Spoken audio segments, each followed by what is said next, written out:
My freaking my birth certificate says Pierce County, Washington. So according to some people, like where you're born is where you're from. So in this case, I'm just gonna defend. Not, you know what? No, fuck that man. There ain't nothing wrong with the East Coast, except the Dude, surf sucks. hey, The no, water's hey, no, warmer. That's hey, nice, but the surf sucks unless you get down to Florida.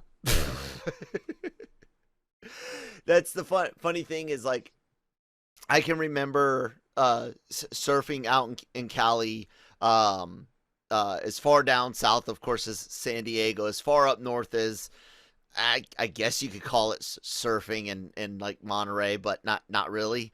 And plus it's so rocky there; it's hard to find good places sometimes. But anyways, like my first trip out to the Atlantic Ocean and seeing people with surfboards on these little like 2 foot things, like like dude, you could just like go out there and body, like, why even spend the money and take up the space for, you got to wait on hurricane season to do any type of surfing on the mid-Atlantic coast, it seems. But yeah, whatever. What a great way to start a Tuesday morning, to start off by talking fucking surfing.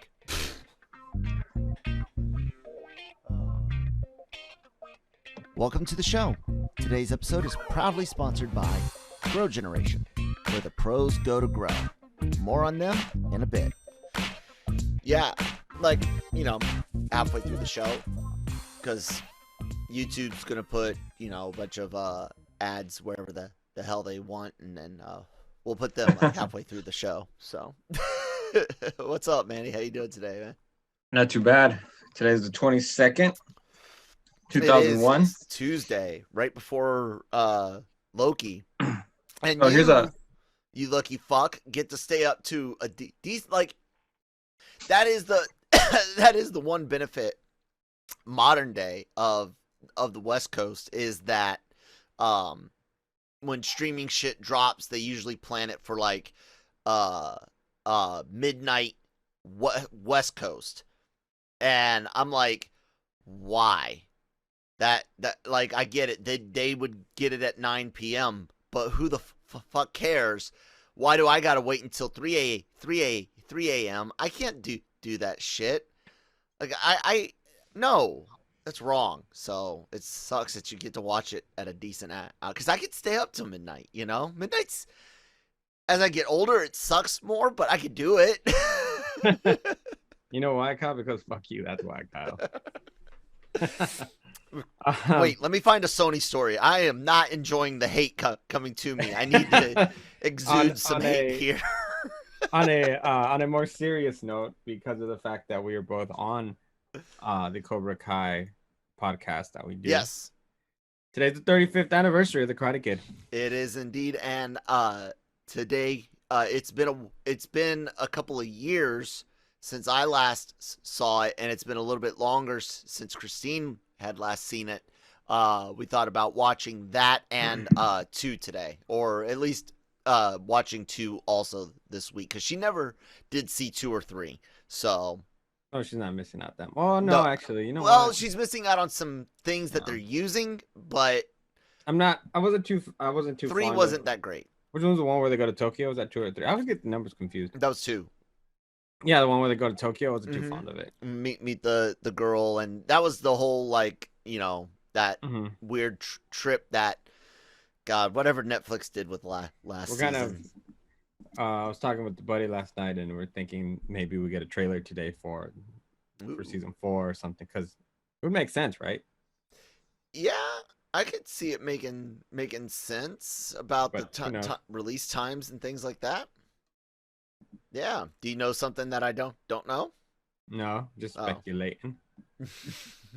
I would be interested, because we did get the teaser for what's his name, the co-founder of Cobra Kai coming in.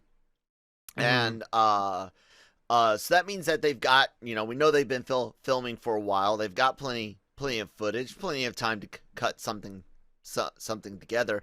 Hell, we know the editors sure as hell aren't being used to edit the fucking movies that should have been released last year, because apparently they're all still coming out with shitty CGI sound mixing and all of that. Well, something else that's coming out today, and hopefully it comes out within the next hour that we're talking, is the new Suicide Squad trailer. Yeah, that would be nice. I'm gonna go ahead and pop up Twitter so that way I can keep an eye on that. And we're watching you. If it does come out while we are recording, we can do another reaction. Yay! Because I managed to get our reaction to that other trailer, the Snake Eyes, in without YouTube treating us like we're not a legitimate entertainment website that's been around for two decades. Yeah, that's the other thing, dude. We're old as fuck. So damn, man. Cobra Kai, 35. Jesus. Because I'm not as old as Cobra Kai. Are you as old as Cobra Kai? I'm older than Cobra Kai. Oh yeah, then you're old. Well, older than Karate Kid. We should say. Not by much. That's actually what I meant. But yeah, I don't know, man. I feel like antagonizing you this morning. Sorry. I noticed. Like, did someone shit in your cereal? I mean, no, I've been up since 5 a.m. And you got a kid? You act like that's something new. Yeah, actually, no. Sometimes I'll get up that early to go to the gym or something. But yeah, I got a question. Okay. Mm-hmm. I got really upset about something that I read last night, and I sent it to the site. Cam decided to write about it. We had a brief conversation about it, and it deals with writing, okay, and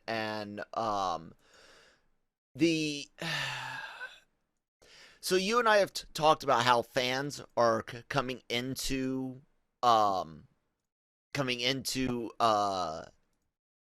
being part of the professionals, right? Fans are getting to be writers, and they're getting to be directors and showrunners and things like that. Okay, sometimes it's really doesn't matter, depending on the position, and even with certain writers on certain projects, it doesn't matter if they have a whole lot of knowledge about the subject that they are writing. You think of new IPs, things like maybe police procedurals and things like that. You think of writing a children's cartoon series that might, be a reboot of like Tiny Toons. Okay, as long as you know what Looney Tunes are, which everyone does, you could help write and reboot Tiny Toons, because that was all meta on Looney Tunes to begin with. However, when it comes to modern movie and TV projects for things like DC, Star Wars, Star Trek even, I would expect that everyone in the writer's room to have at least seen and or read something from that, especially pertaining to the work that they're going to do, even if they hadn't before they like even applied for that job, or the day they get asked, maybe they're in a different writing room, and the day they get asked to come over here, that they should start researching. But Leslie Headland's Acolyte show for Star Wars, she talks about the process of getting the show, who they hire, why they hire, some politics come up. But what caught me is this right here. What I also learned about hiring my room is that everyone's fandom was very different. No one had the same experience with Star Wars. There were people like myself that were like later in life Dave Filoni acolytes, and I literally had one writer that was like, I have never seen any of them. I have never seen any Star Wars media. And she's texting me before we started the room. She's like, Luke and Leia are brother and sister. What the? And she says it's great because it's fun to know from someone who's not immersed in the fandom. Now, I get that idea. And Cam kind of was like, well, that point that she makes about, having this outside point of view, that's what your producers, your editors, your other directors, your casting directors, your all these other positions that get to look at things from the outside, from a general audience, and you also think about your test audiences and things like that. That's where you get those opinions, those thoughts, that outside thought. In the writer's room, like I said, with specific things like that, I can't help but feel, man, it is almost irresponsible, especially with Star Wars, as tenuous as the fandom and the company is in their relationship. Why in God's name would you bring in someone that had never seen Star Wars? Yeah, it has so much history that it seems like a horrible idea, because you'd have to catch somebody up on, I mean, decades of mythology. That includes not only film, but now television, animated series, And this is going to be comic books. rooted in the Force, dude, like the dark side of the Force. So you need to know Palpatine and his whole history to go back further. And yeah, because one line, one scenario you can break years and years of canon. And then you have to try and backtrack, or Got to call Dave Filoni again. I don't Another know, cartoon man. to fix it. So it's fun. It's I don't know. I think what do you think? Like, it being innovative, or that someone's going to bring fresh ideas? But while it's all, it's great to have new ideas for certain properties and maybe that don't have that kind of weight. But Star Wars has so much going on already. Exactly. And it's not like Star Trek, where I feel like there's a little bit more wiggle room, because they have expanded their universe. So you Right. are right. They can because they could be like, oh, they could do a show completely from the Klingon Federation or Klingon Empire point of view, and not be bound by anything they've done in Star Trek before. Yeah, but Star Wars doesn't have that luxury, because the thing is, everyone's so hyper focused too on everything Star Wars, that because it doesn't come out that so often, that everything is nitpicked. Mm-hmm. I mean, to the bone, and then regurgitated and nitpicked again. But that's just part of what it is. And sometimes it's done very tastefully and very well, and other times you have like last 3 movies and it just doesn't connect very well. Yeah. So it seems like a really bad idea.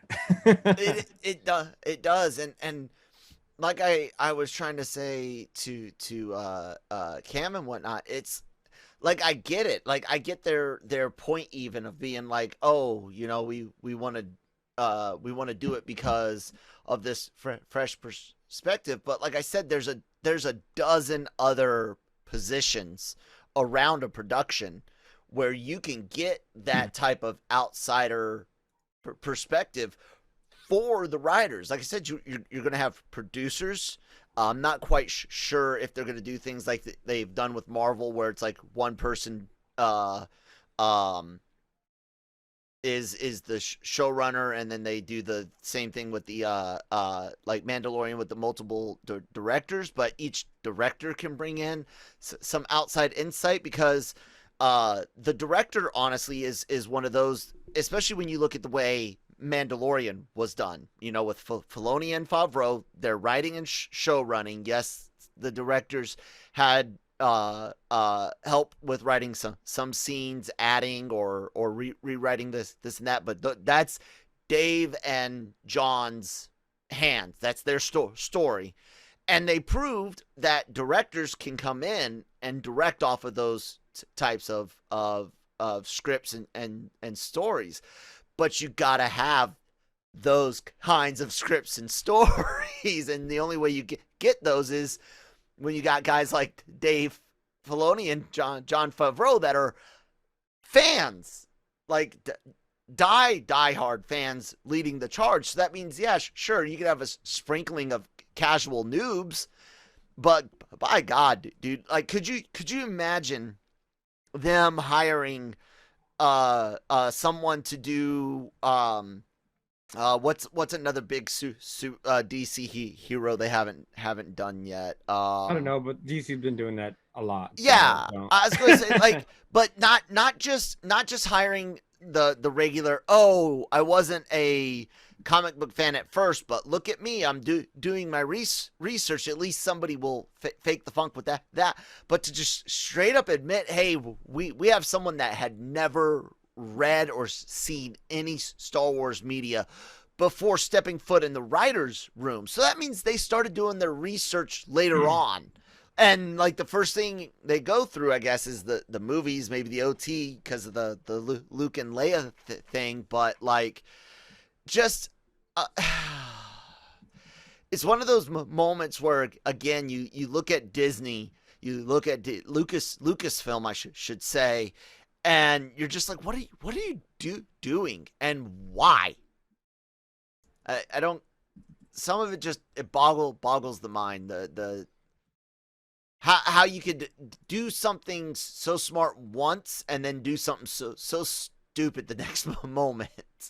Well, I mean, even like the Bad Batch stuff for me personally is getting kind of dry. Mm-hmm. I feel like we've beaten that dead horse. Well, yeah, it's. I mean, God, dude, how much more Clone Wars shit do people want? Well, apparently not that much, because it doesn't seem like Bad Batch has been received as well as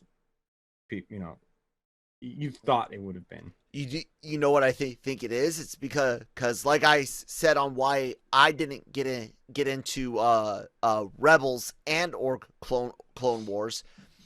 First off, I have zero emotional connection to the prequel trilogy. I was too old. You know what I'm saying? So I was 14 when episode 1 came out. I mean, it took How me is that too old? because I was too old. Like, go ask people that were 9 when that came out. They love it. Like, I fucking hated it though. Like, the first time that I saw it midnight, I walked out and I was like, man, that lightsaber was cool. The pod race was cool. I couldn't stand that. Like, I was conflicted. The second time I watched it, I was like, no, this is bad. This is a bad movie. This is garbage fucking Star Wars. Like, I remember 99 clear. I fucking remember 97 and Han shooting second in the special edition clearly. People that think that there wasn't this outrage at the prequels in 99, in 02 and 05, you're wrong. It was way before Mr. Pinkerton, whatever the fuck did his episode 1 review. People hated that movie, and that's what I mean. Like, I didn't get the kiddiness of it. So when the Clone Wars cartoon comes out, everyone's that has, because I have kids later in life too, everyone that either was into the prequels or had kids that were getting into that cartoon were like, hey, look, it fixes the prequels. It makes Anakin and Obi-Wan's relationship real and actually matters. So that way Mustafar is actually got some emotional weight to it, unlike fucking George Lucas's shitty ass fucking writing for 3 goddamn films. But I never had that connection. So each time one of those cartoons come out and each time we get a Clone Wars story, I'm just like, I can't care. I never had a kid young enough when the shows were coming out for them to get into it, for me to get into it with them, and I had no emotional connection to the prequel trilogy. So it just, that and the animation, dude. Why such shitty CGI? You got Star Wars money, Star Wars fucking money out the ass, and you got like this blocky HD N64 shit going on. What the Well, you fuck? know You know it was 99, right? Like before. Like, What? Clone Wars? oh, Clone Wars. Cartoon. Sorry. Oh, Yeah. for a No, second no, I no, thought no, you no, were no, still. no. The CGI Lucas did, we can all appreciate what he pushed forward, but then we can all be very angry at him for just doing too much of it in episodes 2 and 3. Yeah. Yeah. I really appreciated the storytelling in like Rebels and Clone Wars. Mm-hmm. I just thought it was dragged out too long. Mm. There's some moments that are very, very good, and then some moments that just drag the heck on. So with Bad Batch, I thought I was gonna just be all in and excited and gun ho about it, and then I think it was like 3 or 4 episodes into it, I'm like, this is kind of boring. And I hated feeling that way because I want more Star Wars content, but I was like, all right. It's almost like, um, it's almost like raving how good the Mandalorian is, but then realizing that 3/4 of the time he's just walking around. And then you do have great moments. Don't get me wrong. I thought that Bill Burr had such a fantastic moment. Oh yeah, as a that stormtrooper. scene with That the officer at the that was so well done. Oh. And so it has its phenomenal moments. The end where Boba Fett comes back and kind of takes over on Tatooine. And you know what's funny is, I don't know if you're reading the book right now on the special that they're doing on Boba Fett. No.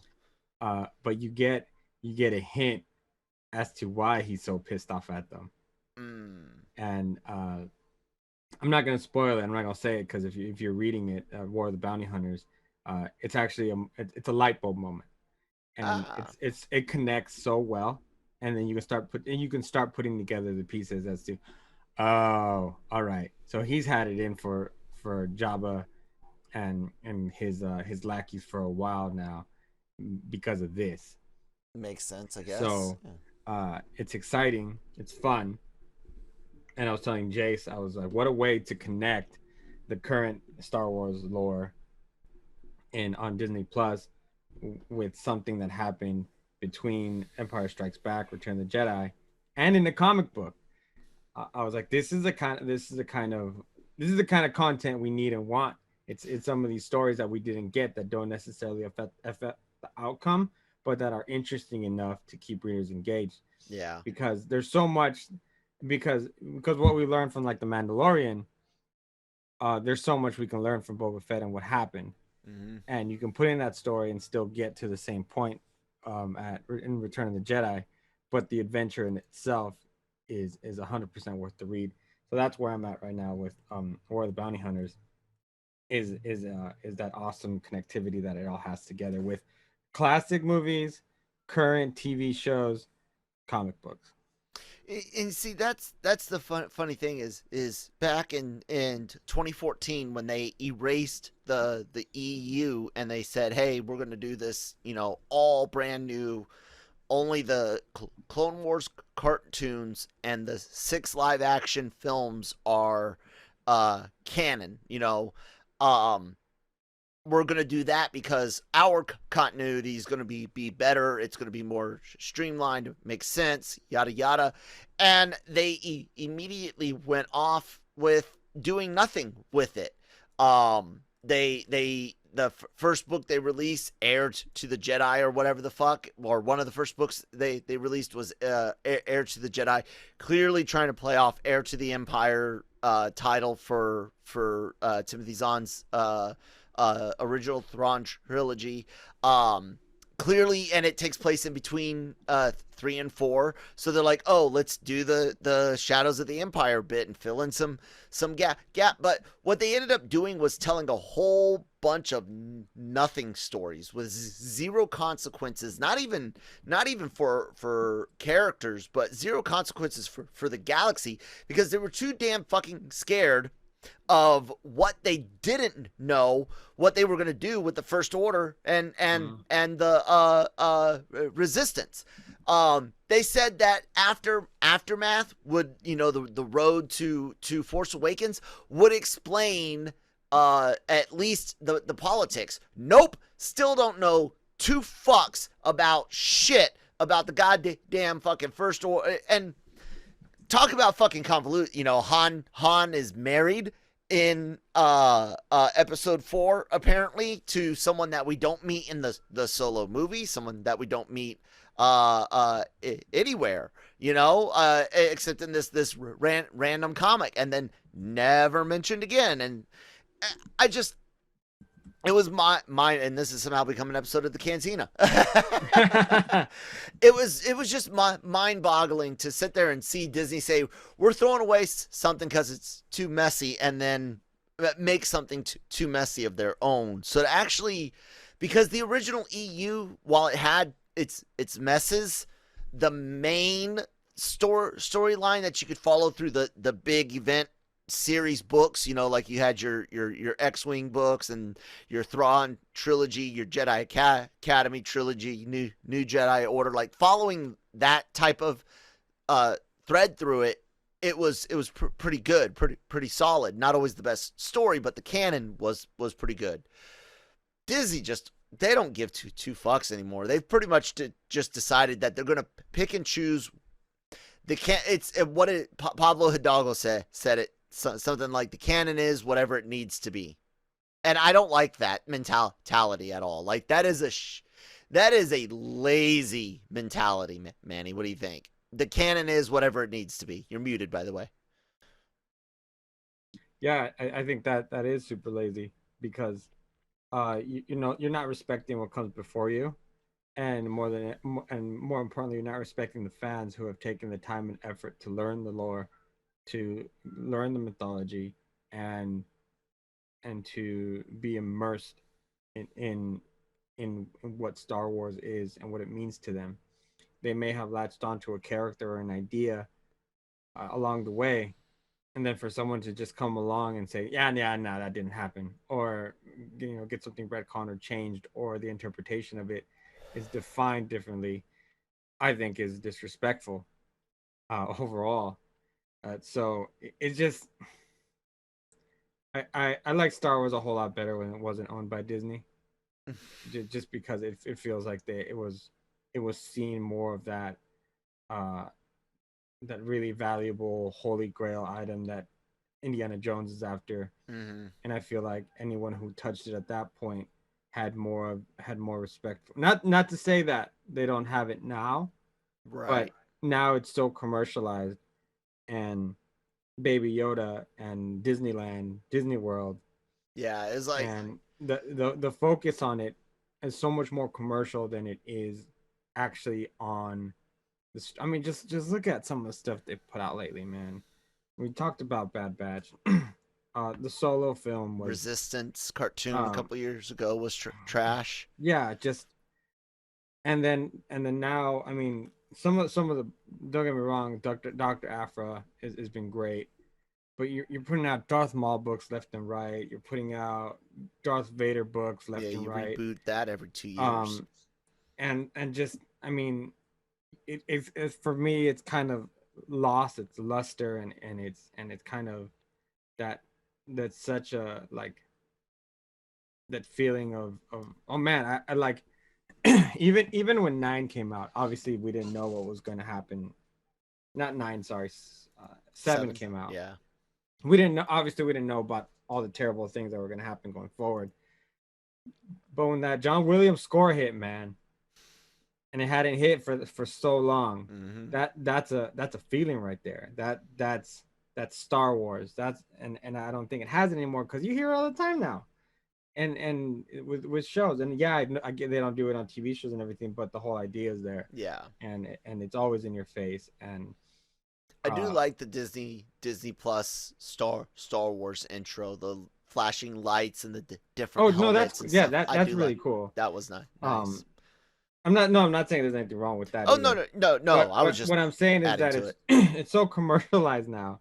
You have a Baby Yoda right behind you. Yep. Right now, my daughter in her room has 1, 2, 3, 4 Baby Yodas on her bed, and and but you don't know, and this is me sounding old and nerdy, but you don't know anything about Yoda or where he comes from, or how important he is to it. And then the other thing is, we're kidding ourselves if we think that we're going to get rid of the Star Wars, the Skywalker saga anytime soon. Yeah. Yeah. We are stuck there. I mean, And look, the Yoda is one of my biggest issues with Star Wars. Not the character, just his life. His lifespan.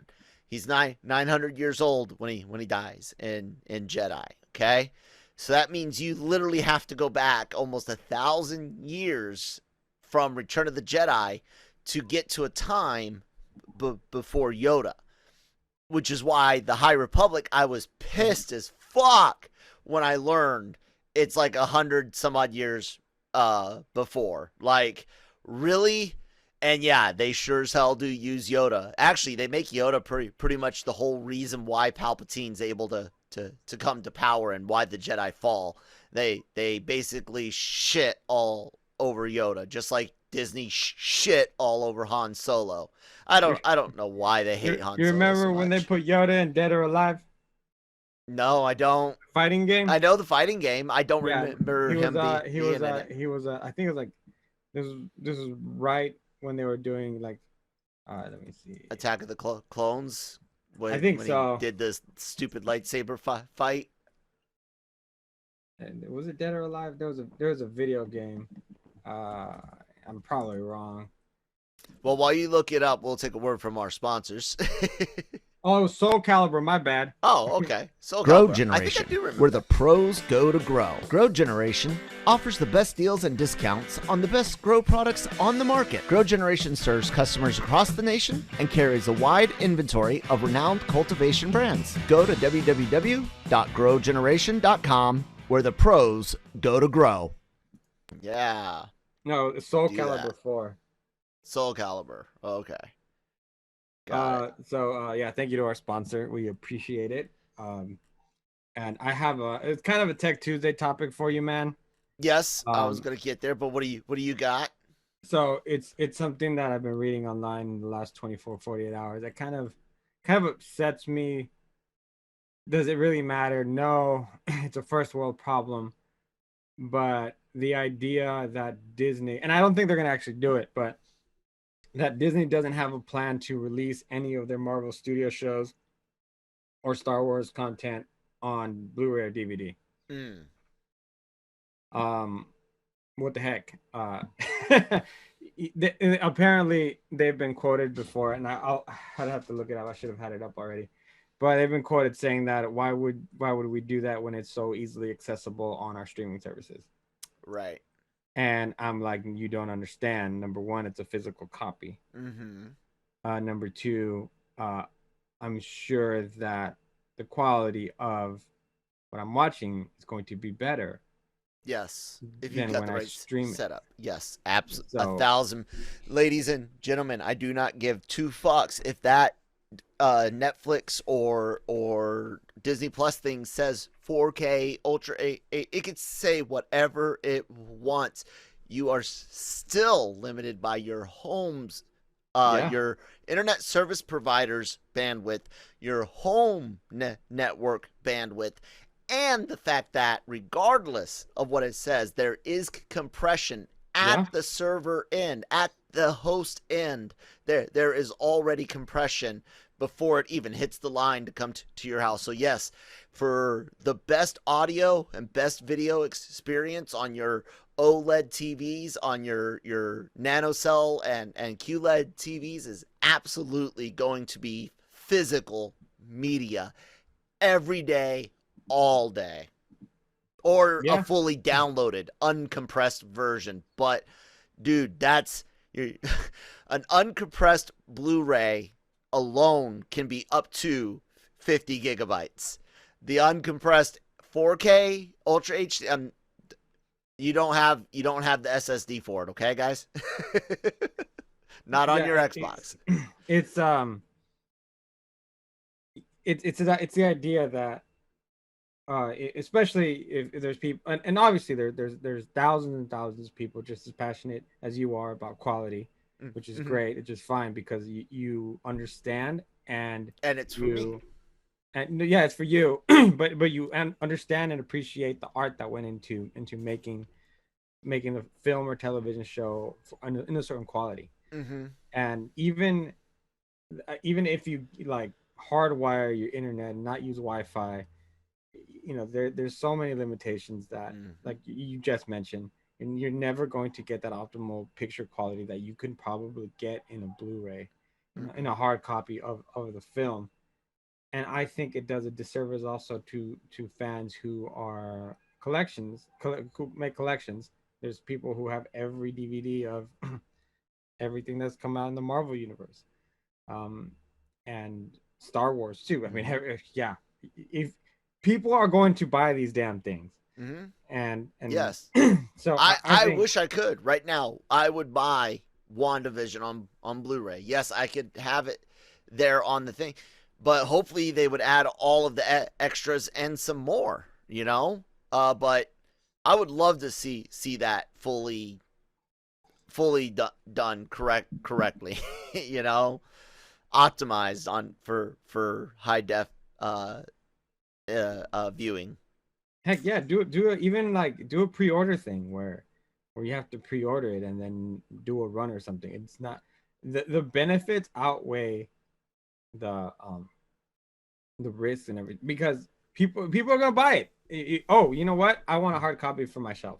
Yeah, and I want to put it next to the other Marvel movies that I already have. Because I do mine, and so everybody's got their own way. If you've got the Infinity Saga on Blu-ray, everyone's got a different way of how they put it in order on their shelf. Yeah, I do alphabetical. That's how I do it. So alphabetical by series. So it's, you know, Avengers, you know, 1, 2, 3, 4, and then, you know, B, C, Captain America's movies 1, 2, 3. So that's how mine are done. So it's like Ant-Man 1 and 2, the Avengers films, then the Captain America, Captain Marvel, Doctor Strange. That's how I do mine. I know some people do like release order, chronological order. It's cool, you know. The to kind of tie into that idea of physical media and streaming, and people just the biggest thing I can tell people is that money price doesn't always mean better. When you look at home entertainment, you got to look at what do you care about. What are you mostly watching? Because believe it or not, with all the different types of panels out there today for televisions, you almost have to pick a TV for the room and the programs that are going to be watched in it.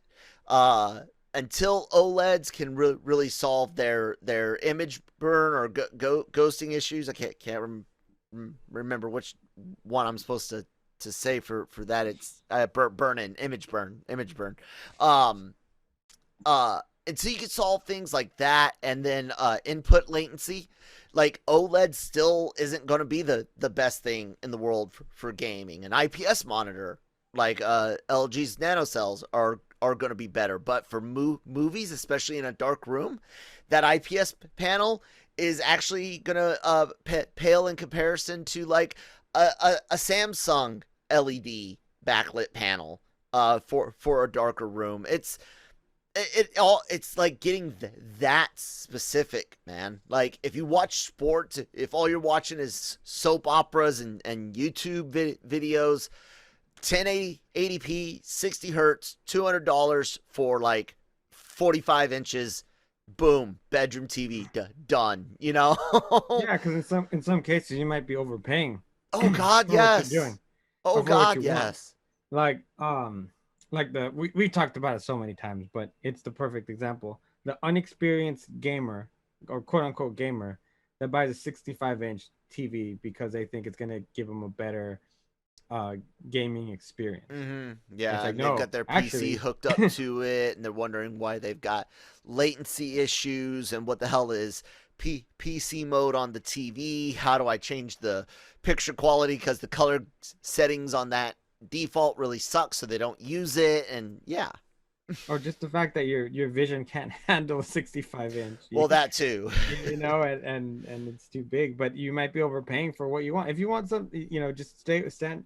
But then again, also some people just want the most expensive because they like you said, they think it automatically means quality, when if you don't have the right components with it, then it can so what good is it if you have it, if you live in a terrible place for internet, or you have it That is hooked a up great example, Manny. all the way in the other side of the house, and your Wi-Fi box, your router is on the, you know, on the basement. You mean that there's people out there that want and have a 4K capable device, but not necessarily a way to get the 4K over the air or over the internet content? So the only way that their device can actually be fully utilized is by physical media? Physical media. No way. Mm-hmm.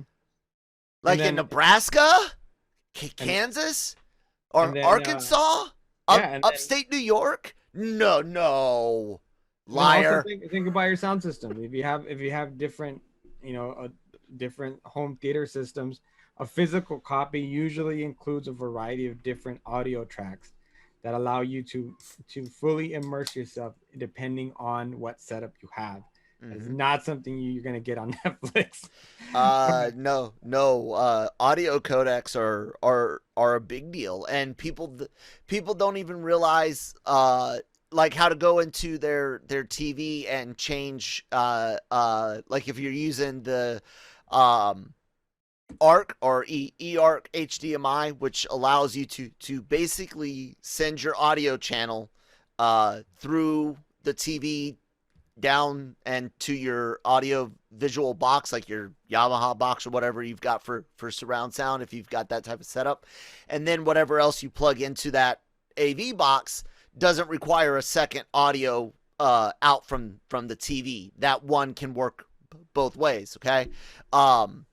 With those, you can actually, people don't even know to go in and change, you know, the difference between a PCM or a bitstream output, so they can get access to Dolby Digital Plus, DTS, Aquos, whatever the fuck, all these different audio codecs. And which you're right, some of them are older and can only put out 5.1 channels, you know, the 2 front, center, 2 rear plus sub. Then you've got the 7.1. You've got the the shit that can do virtualization with spatial. But all of those audio codecs, they're listed on the back of your physical media. Go try to find right now all the codecs, how to access them. Can you select which one is going to output? Because on physical media you can. On these other streamings, I've already looked into a few of them, at least a few movies.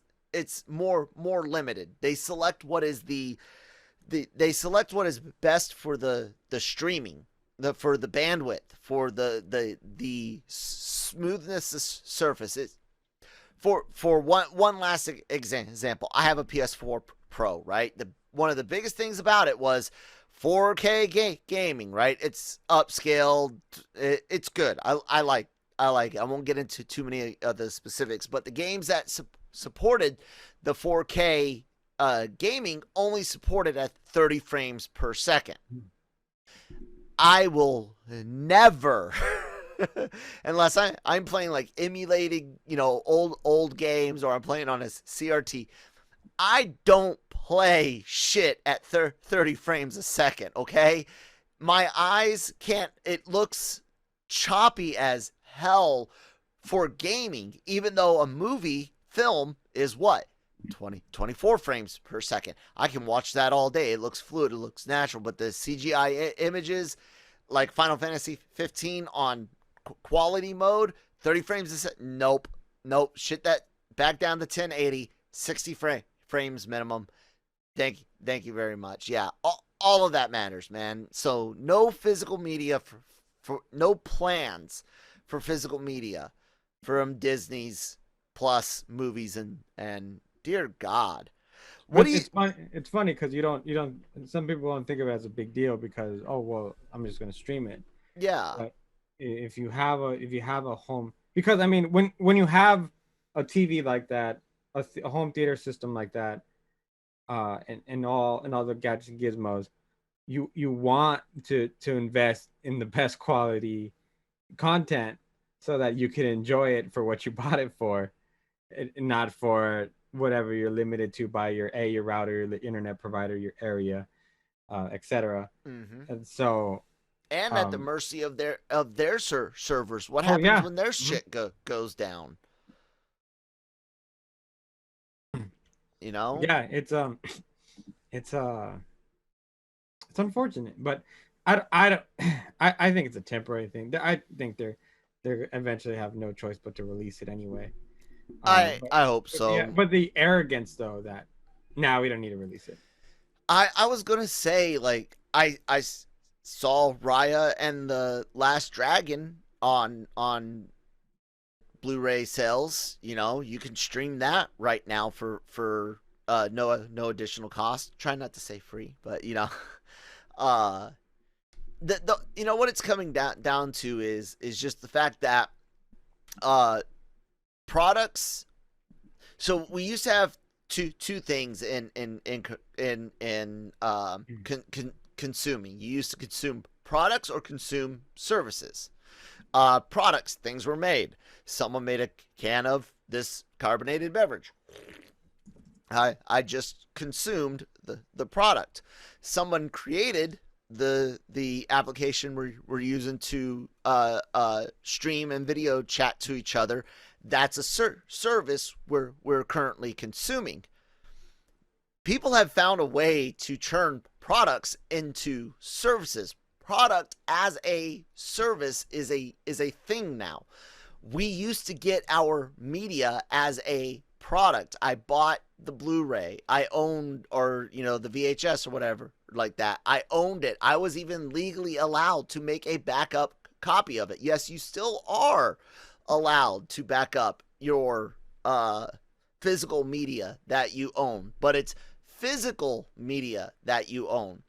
The whole purpose of this thing, dude, is to get everything, almost every product, basically as a service, so that they constantly own it and they're constantly getting money for it. Because you could love this one Disney movie and you buy it, and then the next 5 Disney movies come out and suck, and you don't buy them, so they get no money from you, right? But if you only can access that movie on Disney Plus, every year you're buying that movie. Essentially. Yep. And I mean, this is something that you see in tech also with like Word and Photoshop and yep. things that you used to get Windows Office 97 and you could keep it for years before you would update to like maybe 2003, right? Oh, when you've got a new laptop or something. Yeah. But now it was yours.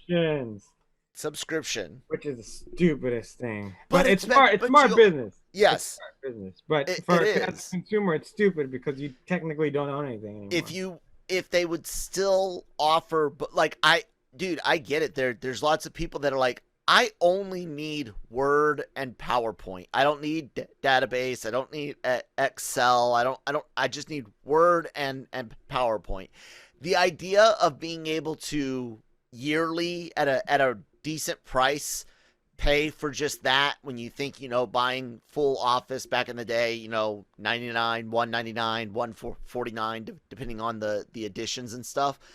I could kind of get that, but I still want the opportunity to shell out that, say $150 for the whole suite for me, for good, my code that I use and that's mine. But no. So, what I do instead? I went open source and I own and use my own Office LibreOffice. I always forget which order. I think it's LibreOffice. But that I downloaded a copy. I put it on a CD if I want, or a flash drive if I wanted to, and it's there forever. And and it's fully compatible with Microsoft, and that's the best part about it is I don't even need Microsoft. You guys basically like push yourselves out of the market with doing things the way that they had done.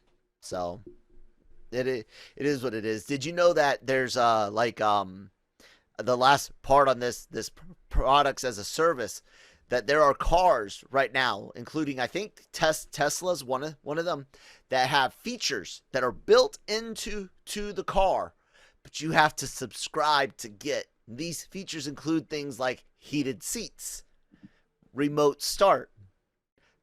It's built in the car. It's already in there. The devices are in the seats. They're in the engine, the ignition, the electronics. All of that is already there. But you got to get a subscription. So it's like having the LT, the LT2, and the LX packages all in one car. But instead of buying, an LT or an LX or whatever, you got to subscribe to it. That's horrible. Horrible. But Manny, how long until we're doing fourth party hacks on the cars? I know. Like when NVIDIA says, when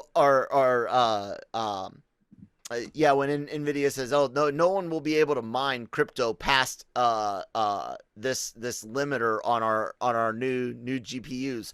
Okay, so yeah, they managed to mine past the limiter, but next time, okay, so they did it that time too. But anyways, yeah. The funny thing is the argument was, well, think about it. You'll save money during the summer when you don't use the heat warmer or the heat seater subscription. Motherfucker, I bought it. It was already there. If it was included in the price, I just don't use it during the summer. There's no saving money. You're getting more money from me over the lifetime of the fucking car. Brilliant business fucking model. Capitalist pig in me loves it. Holy shit, that is some fucking inhuman abuse of authority. It sucks, but yeah, it's because it's such a streaming world. I wouldn't be surprised if we continue to dwindle down from like Blu-ray releases and stuff like that, because they want you to just be subscribed and stuck. Yes, and just wait. It's not going to be long. I'm guessing we're going to hear about the announcement of a Disney owned theater in the not too distant future. I'm going to take Amazon theaters. I think that'll happen first. Oh yeah, that's coming. I'm going to take one last look and see if Suicide Squad tweeted out anything. Nah, they didn't. Let's wrap today's episode up, ladies and gentlemen. Please be sure to check out the website lrmonline.com every day for all of your entertainment news, needs, and opinions. If you are watching us on YouTube, thank you so much. Please hit that red subscribe button if you haven't. Give us a thumbs up or thumbs down, whatever. If it's thumbs down, tell us what we did wrong, so that way we can tell you what you're wrong on. Because it's me and Manny, and it's the Genreverse. It's the Daily Cup of fucking genre. And then go do the podcast network, because if you're listening on audio, you should hit the follow button, download, stream, select what all, up, down, left, and right. We got a lot of really great shows, guys. They cover Marvel, Star Wars, anime. Breaking Geek Radio is a variety show like this with unique perspectives from Nick, Jonesy, Jammer, and Danny. I believe that's the main crew over there. And then, of course, guys, on that YouTube channel, which Manny's about to talk about, is some amazing interviews with creators and celebrities, and just no one is talking to people like we do in the numbers that we do. Manny, what's up, man? Dude, absolutely. I dare to say we probably have one of the highest amount and quantity interviews all of pop culture right now between Gig Nancy and I, which is unbelievable. We do everything from animated shows on Nickelodeon to interviewing chefs that have been with Gordon Ramsay on Uncharted, some of the contestants from Lego Masters. We just wrapped up Luca. We just wrapped up Launchpad. We did all the interviews for In the Heights with all those amazing actors and actresses. We have Spanish interviews. Gig right now currently has been working with Tribeca Films. So, I mean, at the end of the year, you can look back also and see that a lot of those Oscar nominated actors, actresses, and producers, directors, we've talked to them. And so we try not to leave anything out too. It doesn't matter, independent, big studio, WB, Disney, and everything in between. We're talking to them because if you're passionate about film, you're passionate about television, we want to hear from you. There you go. All right, guys. You can see on YouTube our social media below. If you can't, at that Kamlon on Twitter, at LRM _ Emmanuel on Twitter. Thank you guys so much for listening. Give us a follow. Let us know what you would like to see on the Daily Cup of Genre. And until then, we'll talk to you next time.